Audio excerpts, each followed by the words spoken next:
G.R. मधील काही शब्दांवरून संभ्रम। सोमवार मंगळवारपर्यंत कोर्टात जाण्याची तयारी। कागदपत्रांची जुळवाजुळव सुरू। भुजबळांची माहिती। तर ओबीसींनी उपोषण न करण्याचंही भुजबळांचं आवाहन। मराठा आरक्षणाबाबतचा निर्णय कायद्याच्या चौकटीत बसणारा। मराठा समाजाला कुणबी प्रमाणपत्र मिळणार। ओबीसी समाजाचं नुकसान होणार नाही। उपमुख्यमंत्री शिंदेंकडून स्पष्ट। भुजबळांची नाराजी म्हणजे शासनाचा जी.आर पक्का। भुजबळ अभ्यासू नेता म्हणूनच बैठकीतनं बाहेर पडले। जरांगेंची यावर प्रतिक्रिया।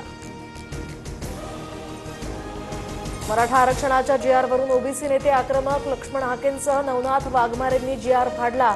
ओबीसी आरक्षण संपवणारा जी.आर। घुसखोरी करणाऱ्यांना सरकारनं वाट करून दिली। हाकेंचा आरोप। दुसऱ्यांच्या आरक्षणात कशाला लुडबुड करता। ज्यांना फार कळतं त्यांनी अतिशहाणपणा करू नये।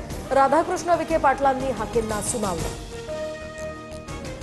नागपूरमधील ओबीसी आंदोलनाला उपमुख्यमंत्री देवेंद्र फडणवीस उद्या भेट देणार। बबनराव तायवाडे यांच्यासह आंदोलकांशी देवेंद्र फडणवीस चर्चा करणार।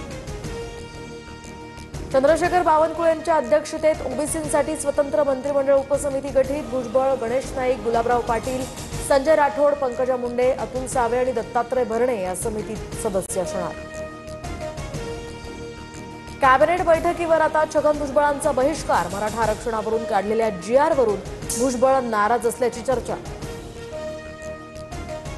जरांगेंच्या उपोषणावेळी राजकीय गडबडीत विचार करायला वेळ मिळाला नाही। काही प्रमाणात जरांगेंची फसवणूक। असीम सरोदेंचं वक्तव्य।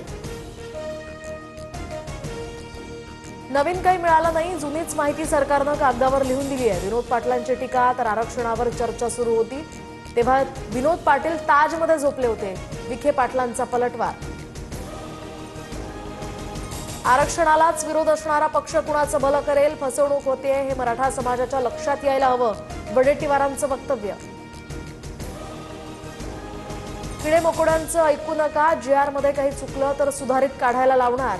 जर जी.आर मध्ये काही बदल असतील तर ते मी करून घेणार। जरांगेंचं मराठा समाजाला आश्वासन।